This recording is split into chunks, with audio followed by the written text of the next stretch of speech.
श्री गुरु चरण सरोज रज निज मन मुकुर सुधारि।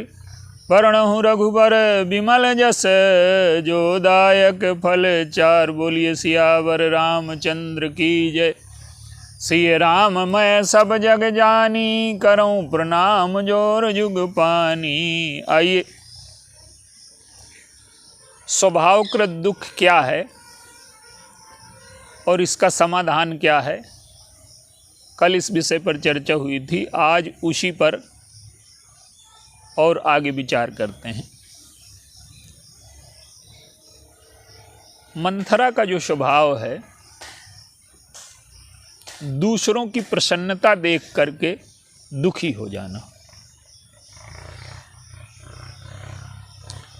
और भरत जी का स्वभाव है दूसरों को दुखी देख करके दुखी हो जाना। संत में अगर करुणा न होगी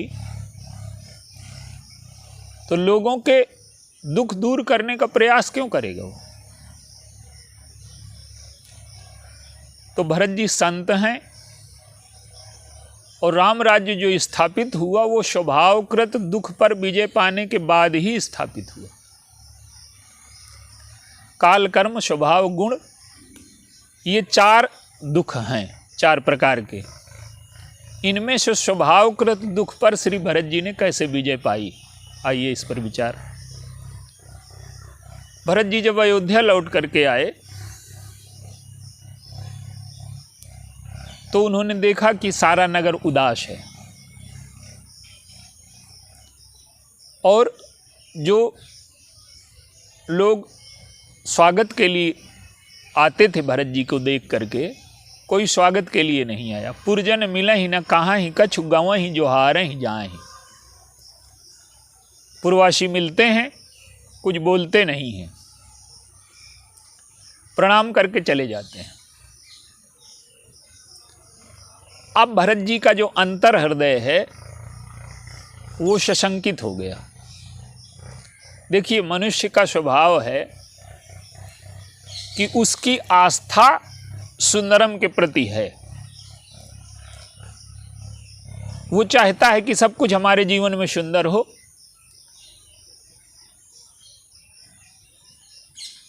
लेकिन जो आसक्ति है सुंदरम के प्रति, उसके जीवन में आसक्ति है और सत्यम के प्रति आस्था है।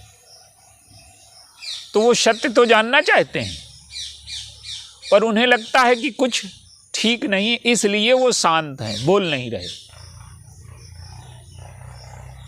अब सशंकित मन से वो महल में आते हैं,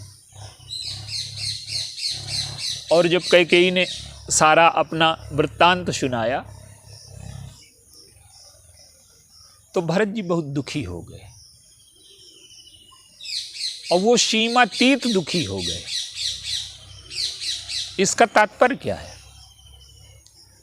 देखिए, हमारा जो जीवन है वो स्वतंत्र नहीं है, बहुत चीज़ों से मिलकर के बना है, और बहुत लोगों की मदद हमने ली है अपने जीवन में।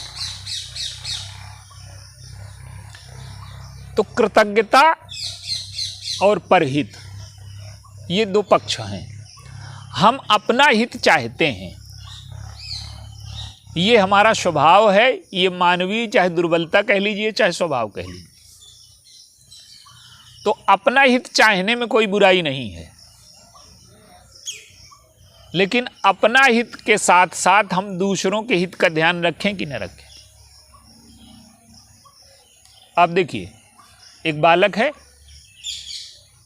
माता पिता कम से कम 20 साल तक उसकी सेवा करते हैं सभी प्रकार से। और मनुष्यता क्या है? मनुष्यता ये है कि जिसका हमने लिया है उसका देंगे, ये कृतज्ञता है, यही मनुष्यता है। अगर कृतज्ञ नहीं है तो वो मनुष्य ही नहीं है। इसलिए हमारे शास्त्रों में कृतज्ञता के पाप का प्रायश्चित नहीं बताया गया। सारे पापों का प्रायश्चित है, लेकिन कृतज्ञता है अगर किसी के मन में तो उसका प्रायश्चित नहीं। क्यों? कि कृतज्ञता आती है संवेदन शून्यता की वजह से, और जो व्यक्ति संवेदन शून्य है वो पश्चाताप और ग्लानि का अनुभव ही नहीं कर सकता, जो कि पाप के निवारण का प्रथम सोपान है।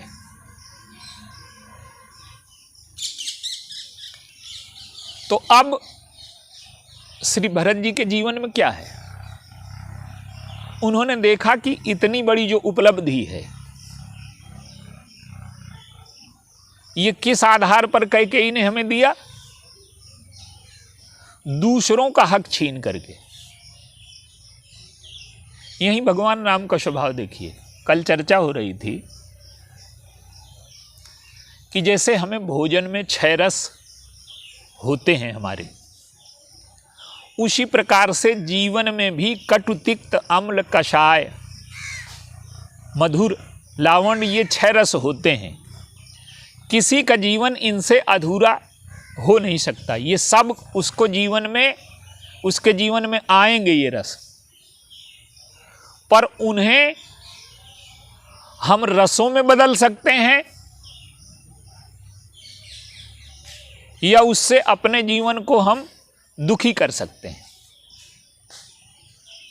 देखिए, संसार के जितने भी सुख हैं वो दुख से मिल करके बने, और जो सुख हैं वो हमेशा के लिए नहीं है। 2 चीजें तो दिमाग में आप रखिए। पहला तो ये है कि कोई जो सुख है वो बना कैसे है, दुख से मिल करके। आपको गहरी नींद चाहिए तो आप फिर दिन में खूब परिश्रम करिए। आपको भूख चाहिए तो आपको श्रम करना पड़ेगा। तो ये जो सुख है ये कहीं ना कहीं तपस्या से, दुख से मिल करके बना है। जो चीज आज हमें मिली है बहुत सुंदर लगती है, वो कल छूटेगी भी। तो जीवन तो संतुलन है। जितने भी दुख हैं ये जितने भी सुख हैं ये दुख से मिलकर के बने हैं। आप देखिए, हमारे पुराणों में कथा आती है कि 2 भाई हैं, आतापी और बतापी। आतापी बतापी कौन है? ये सुख दुख हैं, ये राग द्वेष हैं। व्यक्ति क्या करता है कि सुख को निमंत्रण देता रहता है,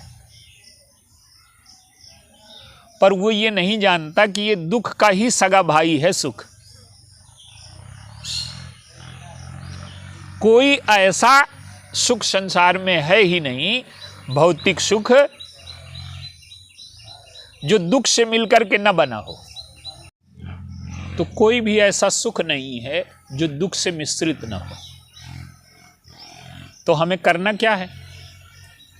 हमें जीवन में अपना स्वभाव बदल करके ये जितने भी ये दुख हैं इन्हें सुख में बदलने का प्रयास करना है, इन्हें रसीला बनाना है। जैसे हमने 20 साल तक माता पिता से सेवा ली, ऋण लिया, कृतज्ञता ली, तो इसका हम ऋण चुकाएं कि न चुकाएं? प्रकृति से हम प्रतिक्षण शुद्ध वायु ले रहे हैं, अशुद्ध छोड़ रहे हैं। तो जीवन तो लेन देन है, संतुलन है। लेन देन अगर रुक जाए तो जीवन ही न रहेगा। आप सांस लें और छोड़ें ना तो मर जाएंगे। तो इसी प्रकार से ये जो जीवन है लेन देन से बना है। तो मनुष्य का स्वभाव क्या है कि वो केवल लेना जानता है, वो सुख को निमंत्रण देना जानता है, और उसके साथ जब दुख आता है उसको स्वीकार नहीं करता।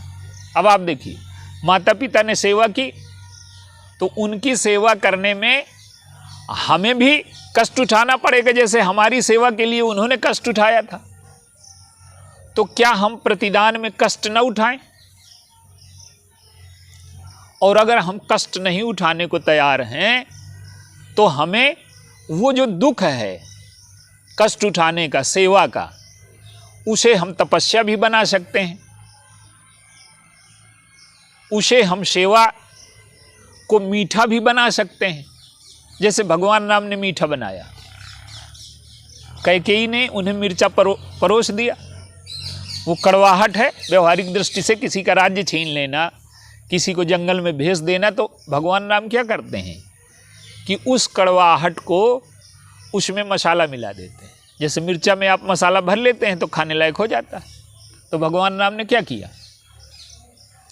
वो कहते हैं कि मेरी माँ ने इतने दिन तक मेरी प्रसन्नता के लिए इतना त्याग किया, इतना तपस्या की, इतना ध्यान रखा मेरा, तो इनकी भावना का ध्यान रखना क्या हमारा कर्तव्य नहीं है? हम माता पिता की सेवा के साथ जब ये भावना जोड़ देंगे कि इन्होंने जितने प्यार से, जितने ममत्व से, जितने स्नेह से हमें पाला था, उतने ही प्यार से, उतने ही स्नेह से, उतने ही ममत्व से हम इनकी सेवा करें, तो वो जो कष्ट है, वो जो सेवा में तपस्या है, वो रस में बदल जाएगी। तो हम जीवन में कड़वाहट को रस बना लें। तिक्त, अम्ल, कषाय, ये सब आप खटाई रखते हैं, उसमें भी मसाले मिलाने पड़ते हैं। तो जीवन में ये जो कृतज्ञता है, ये जो प्रतिदान है, ये ऋणों की स्वीकृति है, इसे क्या करना है कि इसे स्वीकार करना है और इसे चुकाना है। आज मनुष्य केवल आज का ध्यान रख रहा है, हमारे स्वार्थ की पूर्ति हो जाए। पिछला माता पिता ने हमारे साथ क्या किया, प्रकृति ने हमारे साथ क्या किया, सब भूल गया। और जब लेन देन रुक जाएगा तो उसके जीवन में सड़न पैदा हो जाएगी और वो कभी प्रसन्न रह ही नहीं सकता। आदान, आपने दूसरों से सुख ले लिया और दूसरों को सुख देने को तैयार नहीं, तो आप केवल लेना जानते हैं। मनुष्य का स्वभाव है कि लेने से न बने, वो तो लेना तो चाहता है, और अगर कोई देना न चाहे तो छीनने के लिए तैयार है, और देने की तो बात ही नहीं है।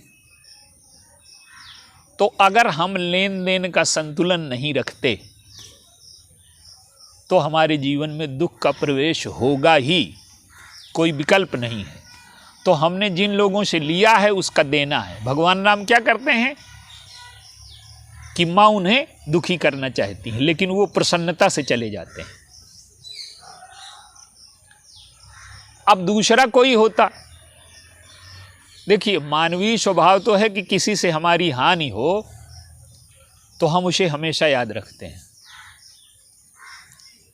लेकिन ये जो हमारे शास्त्र हैं ये बताते हैं कि आपके दुखों का इलाज कैसे हो। कैकेयी ने अपने स्वार्थ के लिए योजना बनाई, वनवास भेज दिया उनको धर्म के साथ छल करके, लेकिन भगवान राम की भावना क्या है? भगवान राम ने उस भावना से उस कड़वाहट को जीवन में रसीला बना दिया। कैकेयी जब पहुंची चित्रकूट तो वो क्या करते हैं, मर्यादा पुरुषोत्तम कहलाते हैं, लेकिन मर्यादा तोड़ करके सबसे पहले कैकेयी माँ को प्रणाम किया।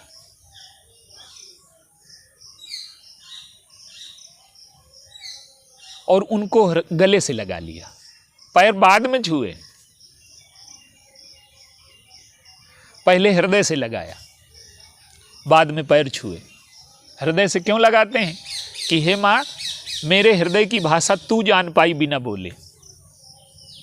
अगर तूने मुझे वन न भेजा होता तो हम भाइयों में कितना प्रेम है ये संसार कैसे जानता।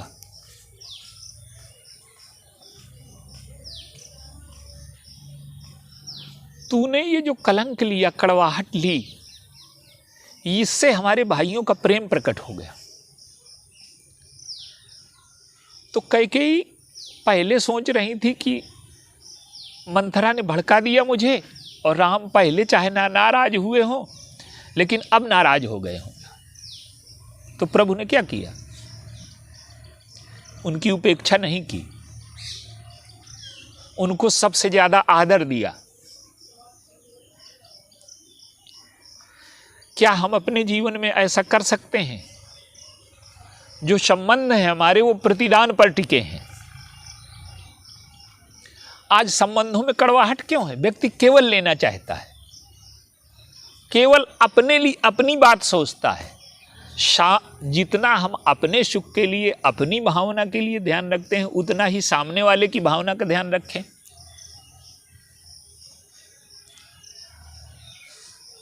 तो अगर सामने वाले की भावना का हम उतना ही ध्यान रखें, लेन देन अगर बराबर हो जाए, ईमानदारी से हो जाए, तो हमारे जीवन में दुख का प्रवेश, स्वभावकृत दुख का प्रवेश रुक जाएगा। तो भगवान राम इसे कृतज्ञता से, प्रतिदान से सिद्ध करते हैं। कैकेयी का हृदय बदल गया। हमें जब हानि किसी से पहुंचती है तो हम भी हानि पहुंचाने की चेष्टा करते हैं। वो एक पुत्र की भूमिका निभा रहे हैं। पिताजी के वचनों के लिए वो केवल दशरथ जी की गया करने नहीं गए, वो कैकेयी जी की भी गया करने गए। गया क्या है? कैकेयी के वचन क्या है? लागहि कुमुख वचन शुभ कैसे, और मगह गयादि के तीर्थ जैसे। कैकेयी के वचन गया है। मैं अपने माता, अपने पिता के वचनों को सत्य सिद्ध करने के लिए अपना जीवन दान दूं। ये उस कड़वाहट में उसको रसीला बना लेना है। तो भगवान राम ने स्वभावकृत दुख जो है मंथरा का, कैकेयी का, दूसरों को दुख देने का, उसको प्रतिदान से, कृतज्ञता से उसे रसीला बना दिया। और भरत जी क्या करते हैं? भरत जी ने देखा कि मंथरा और कैकेयी ने लेने के लिए, स्वार्थ के लिए इतना अनर्थ किया। तो भरत जी एक पारस लाए। पारस क्या है? गोस्वामी जी, कल भी इसकी चर्चा हुई थी। गोस्वामी जी कहते हैं कि कबहु की दुख सब कर हित ताके, और तेहि की दरिद्र परस मणि जाके। भरत जी ने उस स्वभावकृत दुख को 3 तरह से बदला। कर्म सिद्धांत कहता है कि पारस ले आइए, भक्ति सिद्धांत कहता है कि अमृत, वो मणि ले आइए, और ज्ञान सिद्धांत कहता है कि अमृत ले आइए। तो आज पारस की चर्चा करते हैं। वशिष्ठ जी कहते हैं कि राज्य ले लो।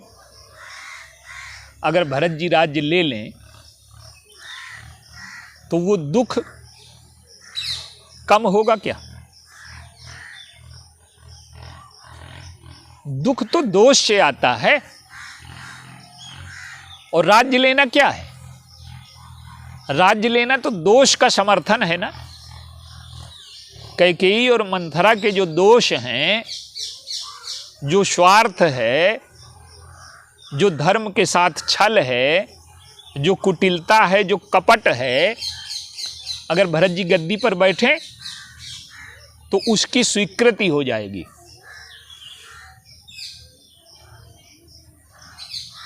तो भरत जी ने मना कर दिया। क्यों? कि ये हम लोगों के जीवन के लिए हमेशा के लिए उपदेश हो गया। जो राज्य अन्याय से मिल रहा है, कपट से मिल रहा है, छल करके मिल रहा है, उस राज्य को अस्वीकार कर दिया।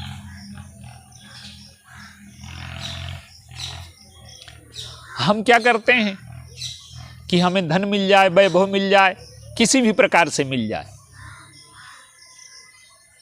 तो रामचरितमानस में मनुष्यता कैसे जिंदा रहेगी?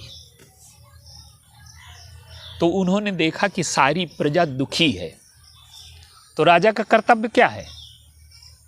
राजा का कर्तव्य केवल इतना है कि आप बाहर से साधनों की व्यवस्था कर दे और आंतरिक दुखों को मिटाने का कोई प्रयास न करे। आज राज्य की व्यवस्था क्या मानी जाती है? कि सारे साधन एकत्र कर दीजिए, बाहरी वैभव इकट्ठा कर दीजिए, लेकिन जो आंतरिक चरित्र है उस पर किसी का ध्यान नहीं। भरत जी क्या करते हैं कि उस आंतरिक चरित्र की स्थापना करते हैं परहित के पारस के द्वारा। वो कहते हैं कि अगर मैं गद्दी पर बैठा तो हमेशा के लिए मानवता, मनुष्यता पतित हो जाएगी। क्या पतित हो जाएगी? कि स्वार्थ के समर्थन के लिए, सत्ता प्राप्त करने के लिए कपट किया जा सकता है, छल किया जा सकता है, धर्म को धोखा दिया जा सकता है। ये जो कैकेयी और मंथरा ने किया, तो उन्होंने क्या किया कि स्वार्थ को छोड़ दिया। स्वहित बुरा नहीं है, हम भरत जी जैसी स्थिति में नहीं पहुंच सकते, लेकिन इतना तो कर ही सकते हैं कि अपने स्वार्थ के साथ साथ सामने वाले के भी स्वार्थ का ध्यान रखें। और अगर हम अपने स्वार्थ के साथ साथ सामने वाले के स्वार्थ का ध्यान रखेंगे तो ये जो स्वभावकृत दुख है ये मिट जाएगा हमारे जीवन से। और भरत जी ने इस दुख को सुख में बदलने का जो उपाय किया वो क्या है? परहित है। उन्होंने स्वार्थ छोड़ दिया और सारा स्वार्थ छोड़ करके उन्होंने कहा कि ये जो संसार के सुख दुख हैं ये सीमित हैं और छूटने वाले हैं। तो उन्होंने व्यक्ति को ऐसे सुख का उपाय बताया। जब उन्होंने गद्दी लेने से मना कर दिया तो क्या लोगों के मन में हुआ? भा सब के मन मोद न थोरा, सब लोग प्रसन्न हो गए। क्यों? कि अब लगता है कि चित्रकूट जाएंगे तो अन्याय और कपट और स्वार्थ का समर्थन नहीं किया भरत जी ने। तो इससे क्या हुआ कि लोगों के जो अंतःकरण के दोष थे वो मिट गए। और जब दोष मिट गए तो दुख भी मिट जाएंगे। तो भरत जी कहते हैं कि स्वार्थ और परमार्थ, भरत जी तो स्वार्थ और परमार्थ दोनों की ओर नहीं देखते। व्यक्ति स्वार्थ छोड़ करके परमार्थ की ओर जाता है, लेकिन भरत जी ने क्या किया कि स्वार्थ और परमार्थ दोनों छोड़ दिए। भगवान की सेवा करना, भगवान के पास रहना, भगवान को प्राप्त कर लेना परमार्थ है, और अपने सुख और स्वार्थ की चिंता करना। लेकिन उन्होंने क्या किया कि अपने सुख और स्वार्थ के स्थान पर समाज के सुख और स्वार्थ की चिंता की। और उन्होंने एक उपाय बताया कि अगर हमें इस दुख को सुख में बदलना है तो सारे हमें जितने हमारे जीवन के चाहे दुख हों चाहे सुख हों ईश्वर को अर्पित कर दें। और अगर हम ईश्वर को अर्पित कर देते हैं तो वो सारे दुख सुख में बदल जाएंगे। शंकर भगवान कौन है? विष अमृत पी करके लोग अमर होते हैं, सत्ता का, वैभव का, धन का अमृत पी करके लोग अमर होते हैं। लेकिन भगवान शंकर कौन है? उन्होंने सारे जीवन में जितने भी अमंगल को मंगल में बदल दिया, अमृत को विष में बदल दिया, सर्प को आभूषण में बदल दिया, राख को विभूति में बदल दिया। जितने जीवन में दुर्गुण हैं, जितने दोष हैं, उन्हें गुण में बदल देते हैं। तो इसका अर्थ क्या है कि अगर हमारे जीवन में भगवान की भक्ति आ जाए, भगवान शंकर को आप देखिए, स्वयं श्मशान में रहते हैं और लोगों के लिए स्वर्ग विभूति का दान देते रहते हैं। तो श्री भरत जी ने यही किया कि उन्होंने जो मंथरा का स्वभाव है, जो कैकेयी का स्वभाव है, उसका उत्तर अपने स्वभाव से दिया। जो कैकेयी का चरित्र है, मंथरा का चरित्र है, इसको ठीक उलट करके देख लीजिए, वो भरत जी का चरित्र है। कैकेयी कौन है? सर्पिणी है। उनके जहर ने क्या किया? सारे समाज को दुखी कर दिया। और भरत जी कौन है? भरत जी मणि हैं। मणि क्या करती है कि जो जहर है उसका दुख मिटा देती है। तो आप देखिए, ये जीवन में, मनुष्य के जीवन में ये प्रवृत्तियां रहेंगी, स्वार्थ की, सुख की। स्वार्थ त्याज्य नहीं है, सुख त्याज्य नहीं है,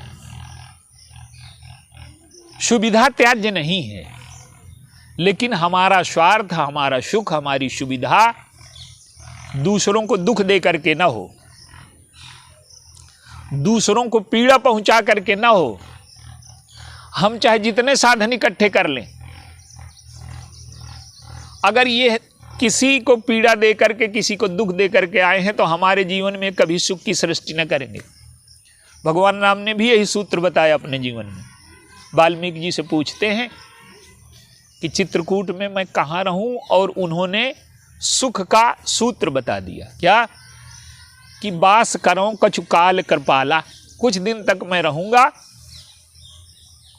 और मेरे रहने से मुनि उद्वेग न पावे कोई। हमारे रहने से किसी को समस्या ना हो, किसी को दुख न मिले, ऐसा स्थान बताइए। ये चाबी है हमारे सुख की, ये स्वभाव की चाबी है। भगवान राम ने क्या किया कि महल से निकाले गए। वाल्मीकि जी से कहते हैं कि महल से तो निकाले गया हूं मैं, तो मैं क्या करूंगा? तहाँ रचि रुचिर तरन परन तरनशाला, और बास करो कछु काल कृपाला। लक्ष्मण जी और सीता जी क्या करते हैं कि वो तिनकों का, पत्तों का सदुपयोग करके कुटिया बना लेते हैं। ये तिनके और पत्ते क्या हैं? पत्ता वो है जो वृक्ष से अलग हो गया है। मनुष्य का जब तक स्वार्थ पूरा होता है तब तक वो मूल्य देता है, और जब स्वार्थ नहीं पूरा हो तब पत्ता अलग हो गया। और तिनका ये विनम्रता है। तो तिनका विनम्रता है और पत्ता स्वार्थ त्याग का प्रतीक है कि कैसे जो व्यक्ति जो चीज तुच्छ हो जाती है उसे हम छोड़ देते हैं। तो भगवान राम क्या करते हैं कि पत्ते और तिनकों का उपयोग करके कुटिया बना लेते हैं।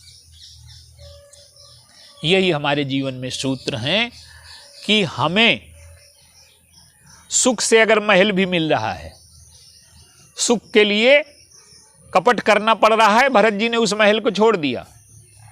भगवान राम भी चाहते तो कह देते कि न्याय यही है कि मैं कैकेयी के अन्याय का विरोध करूंगा। जो अन्याय का विरोध नहीं करता वो भी अपराधी है। तो उन्होंने न्याय के नाम पर स्वार्थ की लड़ाई नहीं लड़ी, उन्होंने संतुलन रखा, स्वार्थ छोड़ दिया। जब हमने ऋण लिया है तो चुकाना हमारा दायित्व है, ये भगवान राम ने सिखाया। और भरत जी ने क्या सिखाया कि जो चीज हमें दूसरों की पीड़ा दे करके, कष्ट दे करके हमें उपलब्ध होती है, वो हमारे जीवन में सुख और शांति की सृष्टि नहीं कर सकती। इस प्रकार से श्री भरत जी ने जो परहित का पारस है, वो भरत जी के जीवन का पारस नहीं है, वो हम लोगों के जीवन का पारस है। अगर हम उसे अपने जीवन में उस पारस को धारण कर लें तो हमारे जितने भी स्वभावकृत दुख हैं वो सब सुख में बदल जाएंगे। तो हमें एक बात का याद रखना है भरत जी के चरित्र से कि जो परहित का पारस है, दूसरों की पीड़ा दूर करने के लिए उनके जीवन की तपस्या है। वो लौट करके सेवा करते हैं, सारे स्वार्थ का त्याग कर देते हैं, सारे संबंधों का त्याग कर देते हैं। कोई भी ऐसी वस्तु जो अन्याय से आई है उसे हमें स्वीकार नहीं करना। तो हम अपने जीवन में स्वार्थ का संतुलन रखें, सामने वाले का स्वार्थ और अपना स्वार्थ, अपनी भावना, सामने वाले की भावना, इसमें जब संतुलन आ जाएगा तो स्वभावकृत दुख मिट जाएगा। और श्री भरत जी का जो पारस है, दूसरों के दुख दूर करने के लिए जो उन्होंने तपस्या की, दूसरों के दोष दूर करने के लिए जो उन्होंने तपस्या की, गोस्वामी जी ने लिखा कि दुख दाह दारिद्र दंभ दूषण, ये लोगों के दुख हैं, दाह है, दरिद्रता है। दरिद्रता क्या है?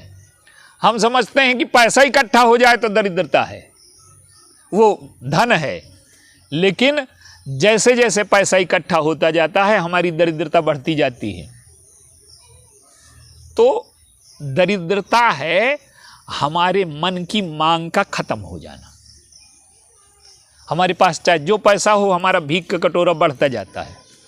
तो हमारे मन की जो मांग है, चाहे सुख की हो चाहे स्वार्थ की हो, ये जब समाप्त हो जाती है तभी हमारी दरिद्रता जाती है। और भरत जी ने अपने चरित्र के पारस से हमें ये दिखाया कि उनके जीवन में कोई मांग नहीं है, केवल एक मांग है कि प्रभु कैसे प्रसन्न हो जाएं, अयोध्या की प्रजा कैसे प्रसन्न हो जाए, सारा समाज कैसे प्रसन्न हो जाए, सारे समाज के दोष और दुख दूर कैसे हो जाएं।